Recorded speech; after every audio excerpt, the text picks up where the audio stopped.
Buenas tardes, mi nombre es Jesús Saavedra y a continuación voy a proceder a hablarles acerca de los modelos de datos. ¿Qué es un modelo de datos? Un modelo de datos es una estructura lógica que adopta una base de datos que dicta cómo son las relaciones y limitaciones de almacenamiento, organización y acceso de datos. Tenemos que tener en cuenta que también los modelos de datos son aquellos que se encargan de definir la forma en la que se manipulan los diferentes datos que vayamos a utilizar. Es decir, cuáles son las operaciones que podremos realizar. Y es gracias a esto entonces que se pueden generar una serie de diferentes diseños para poder establecer cuál será el lenguaje de consulta a utilizar. Hablemos entonces ahora de los diferentes tipos de modelos de datos, empezando con el modelo conceptual, que es una representación de un sistema que está formada por una serie de conceptos que permiten que sea más fácil el conocer, entender y también simular aquel tema del cual se esté tratando. Esta clase de base de datos buscan siempre representar cada una de las entidades que conforman al tema en cuestión y también las relaciones que existen entre ellas. Ahora, también está el hecho de que usualmente cuando se toma o cuando se realiza un modelo de datos conceptual, aquellos que lo realizan tienen en cuenta los diferentes cambios que pueda estar existiendo en ese momento, de forma de que, por ejemplo, si una empresa desea establecer un nuevo negocio, pueda tener en cuenta la situación actual, la situación futura de la empresa a corto plazo, de forma que cualquier estructura o cualquier diseño estructurado que se haya realizado pueda ser cambiado y pueda tener suficiente flexibilidad para poder acostumbrarse a los diferentes cambios que esté sufriendo la organización. Ahora, objetivos. El principal objetivo del modelo de datos conceptual está en que, en caso, por ejemplo, una empresa nos permite tener una visualización total del estado de la organización a través de documentar las diferentes relaciones existentes entre las entidades comerciales. Y también está que esta, a diferencia de los métodos, de los modelos físicos y también el modelo lógico, esta ignora o por lo menos es independiente de los modelos de aplicación o también de tecnologías. Básicamente es más bien como que busca establecer la serie de reglas que va a seguir el sistema. Ahora, ¿cuándo se aplican? Esta clase de métodos de modelos de datos se aplican sobre todo al comienzo de un proyecto, que es cuando se busca definir cuáles van a ser los requerimientos y reglas que se debe de seguir para que puedan haber resultados satisfactorios. Esta tiene la gran ventaja de que sirve como una gran puente para comunicar a la persona o, por ejemplo, a la empresa que desee realizar o tomar un nuevo proyecto y la persona que tenga los conocimientos necesarios para adquirirlos, de forma que ambos pueden formar parte, ambos pueden colaborar entre sí para lograr los objetivos que se deseen alcanzar.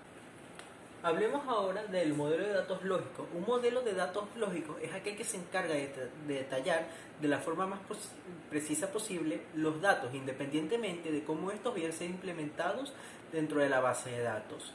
Este consiste en el primer paso que se toma para poder lograr de forma real la estructuración de la aplicación. Ahora, a diferencia del modelo conceptual, el modelo lógico de los datos es capaz de utilizar claves e índices para poder representar las diferentes relaciones existentes entre los atributos que formarán la aplicación.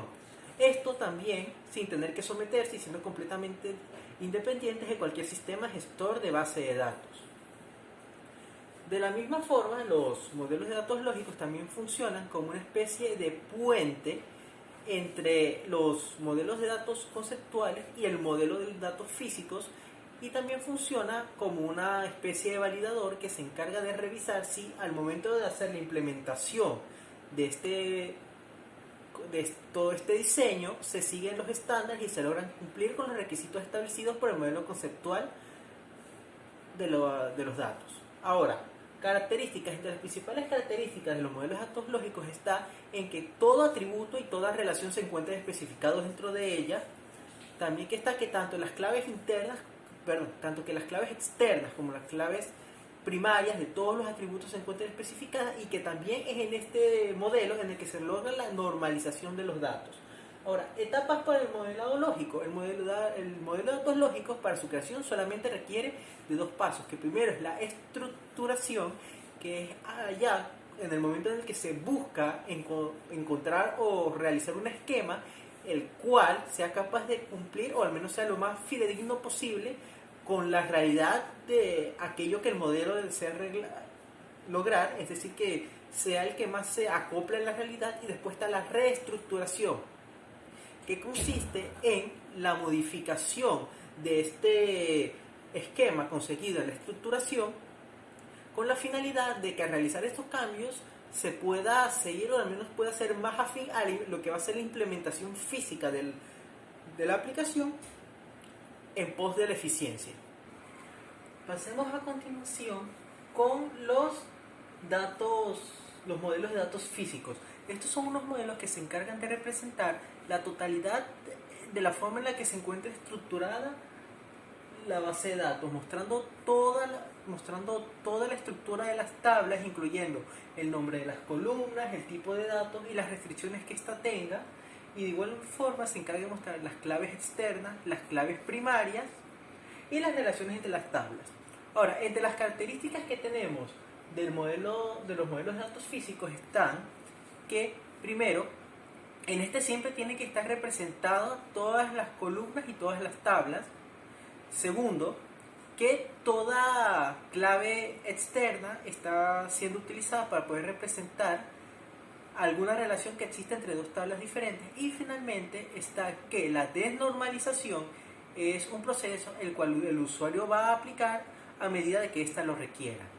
Ahora, ¿cuáles son los pasos para el diseño del modelo físico de datos? Bueno, son cuatro datos bastante simples, que son convertir toda entidad existente en tablas, convertir cada uno de los atributos de esa misma tabla en columnas tras haber convertido las entidades en tablas. Después vas a proceder a convertir todas las relaciones existentes en claves externas y finalmente se va a proceder a aplicar modificaciones o nuevos cambios a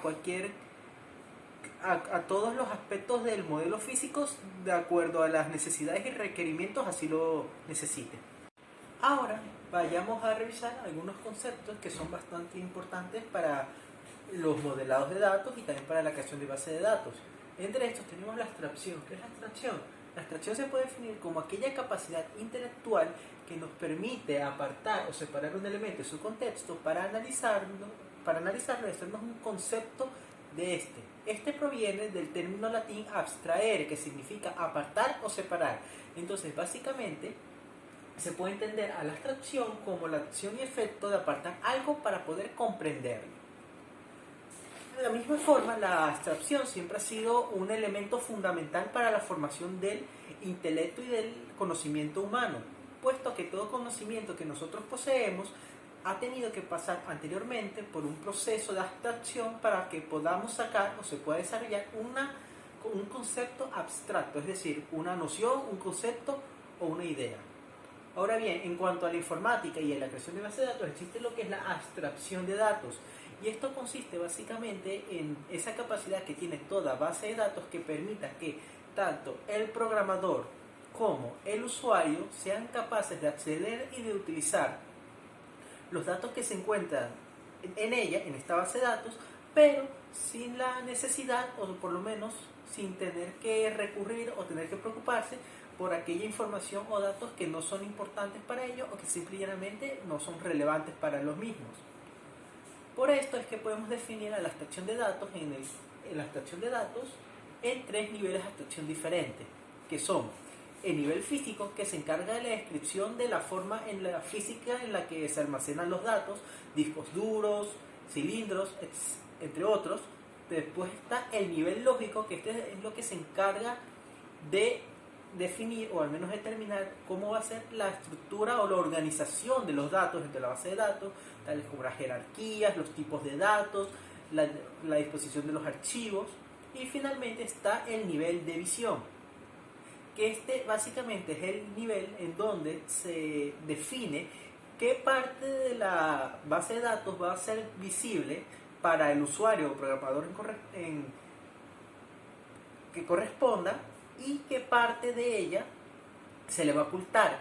Y esto obedece para, primero, no atosigar a la persona en cuestión con información que no va a utilizar y que no requiere, y segundo, para también garantizar que nadie va a entrar o va a manipular datos que no necesite y pueda causar algún perjuicio a la base de datos.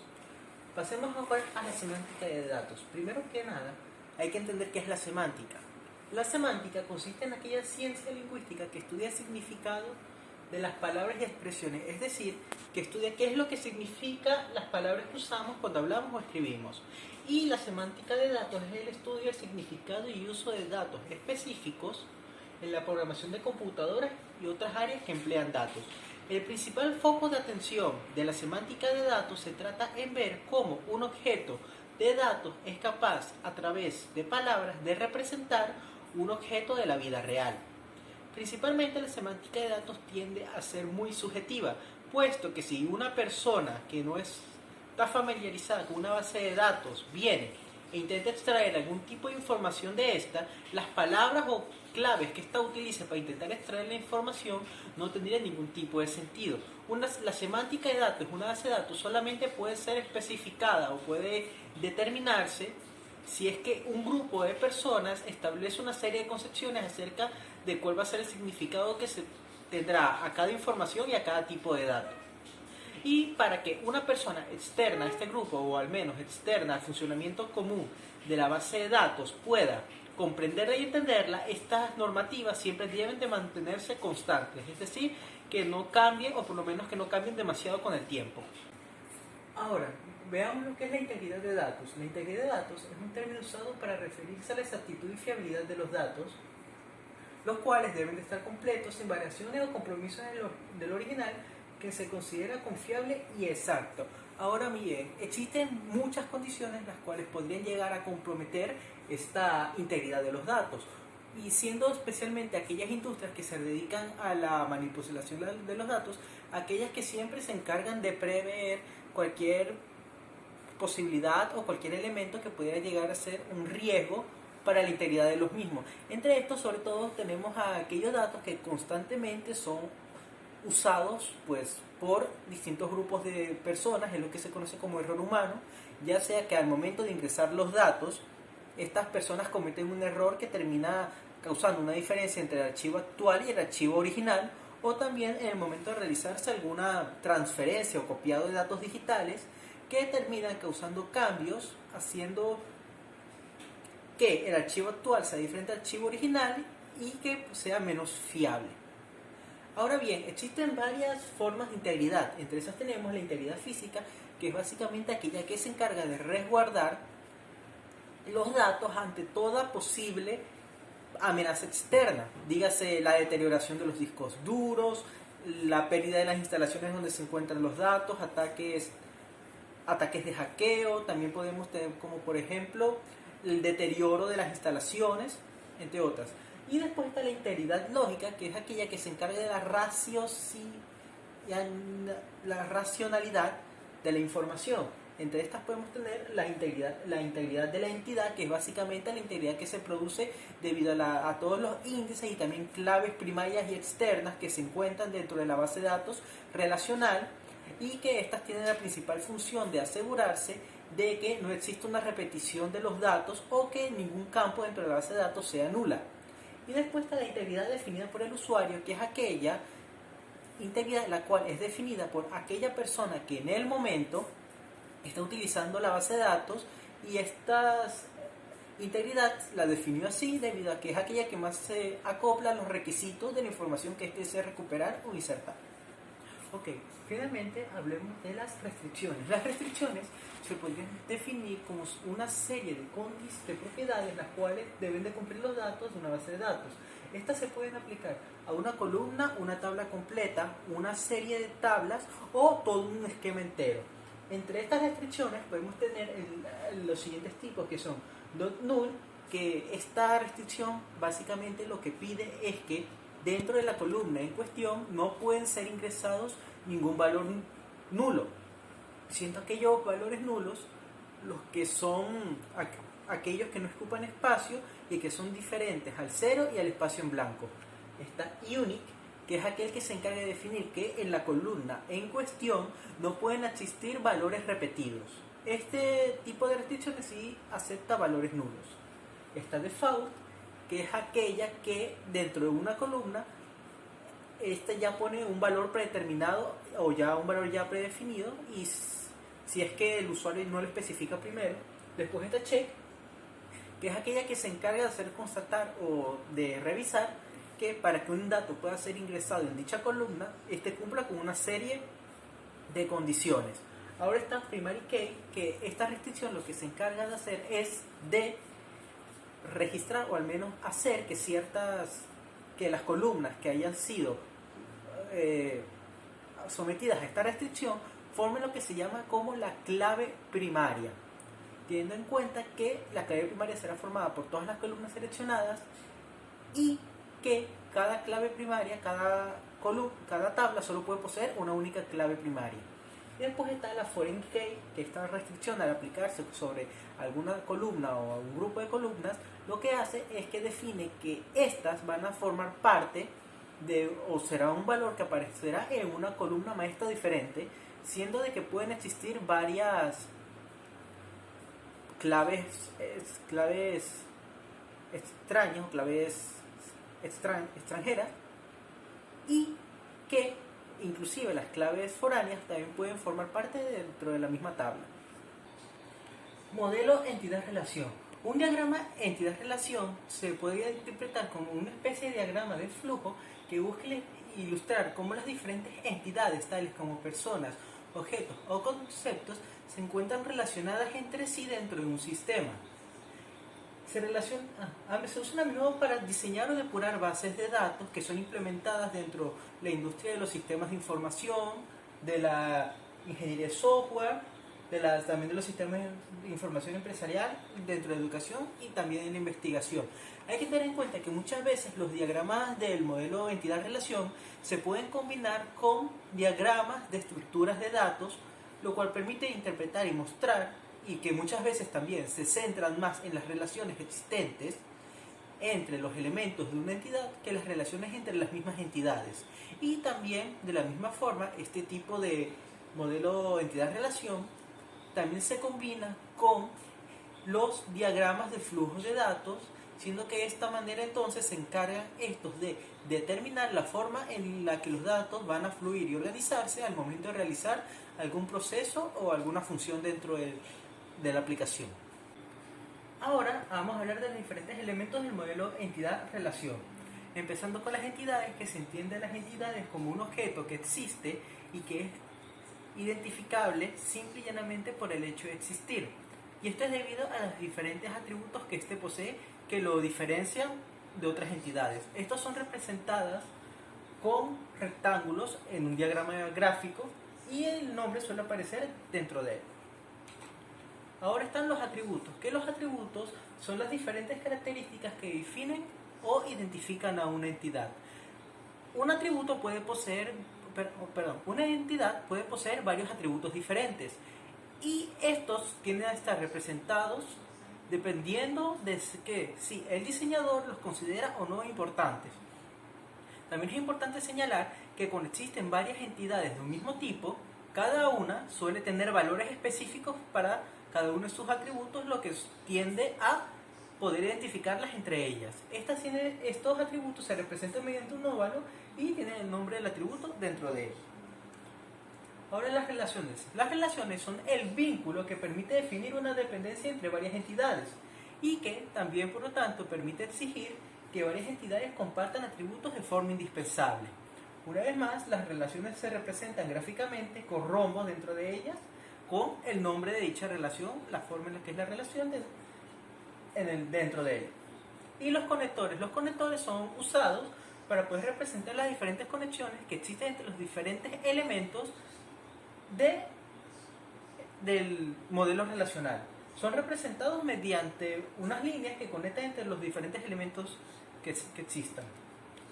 Y la cardinalidad. La cardinalidad expresa la forma en la que el conjunto de entidades se encuentra relacionado entre sí de extremo a extremo.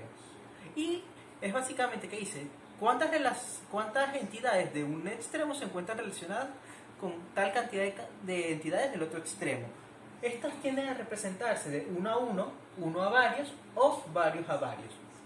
A continuación tenemos aquí un pequeño ejemplo de un diagrama entidad-relación donde podemos ver a dos atributos que son alumno y clase. Podemos ver aquí los atributos de la entidad de alumno, que son el DNI y el nombre que debe poseer cada uno de los estudiantes. Los atributos de la entidad clase, que es el número de la clase y también el nombre de la clase, podría entenderse como el nombre de la materia que en esta se imparte. Y aquí podemos ver la relación pertenece, donde se nos deja claro que existe una relación de muchos a uno o de uno a muchos, donde por la forma en la que se representa aquí nos dice que por cada clase hay muchos alumnos o que un número determinado de alumnos pertenece a una clase. Modelado de situaciones, requerimiento de información. Este tipo de modelado lo que hace es que proporciona el mecanismo apropiado para entender lo que es el cliente, qué quiere, analizar las necesidades, las posibilidades y también nos permite negociar una solución razonable, especificar la solución sin errores y gestionar los diferentes requisitos que va a tener el proyecto o la aplicación en cuestión. Esto se basa en que este clase de modelados lo que se busca es que el desarrollador pueda entender de forma clara y concisa cuáles son las necesidades del cliente y qué es lo que éste desea hacer y cómo éste desea hacerlo. Se podría decir que es una especie de contrato entre el cliente o el que sería el usuario y el desarrollador, por lo que es importante que se tenga una visión clara de aquellas cosas que son una necesidad del cliente y que desea resolver, vistas desde el punto de vista del desarrollador. Ahora, muchas veces cuando se va a realizar un proyecto, un sistema, una aplicación, se da el caso de que el cliente en sí no sabe bien qué es lo que quiere o al menos no posee los conocimientos completos para poder definir de manera exacta qué es aquello que desea. De la misma manera que muchas veces tampoco se puede contar ni con el tiempo para poder reunirse y dejar estas cosas claras. Y esto, pese a que siempre es lo que se busca evitar, es inevitable que que termine ocurriendo.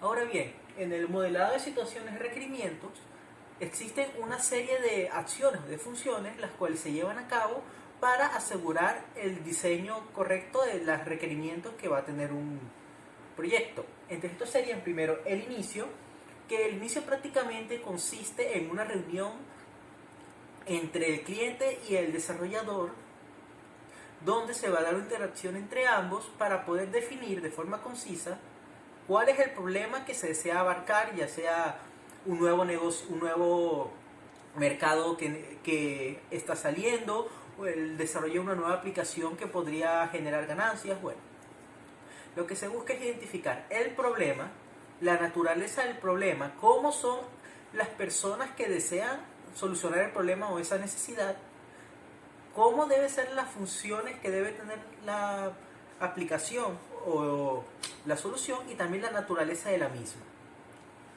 Después está la obtención. La obtención básicamente va a ser el proceso a través del cual el desarrollador va a preguntarle de forma constante al cliente qué es aquello que desea, centrándose sobre todo en cómo debe funcionar la aplicación, qué exactamente es lo que debe ser, qué es lo que éste quiere que haga, cómo va a ser utilizada día a día y quiénes van a tener acceso a ella.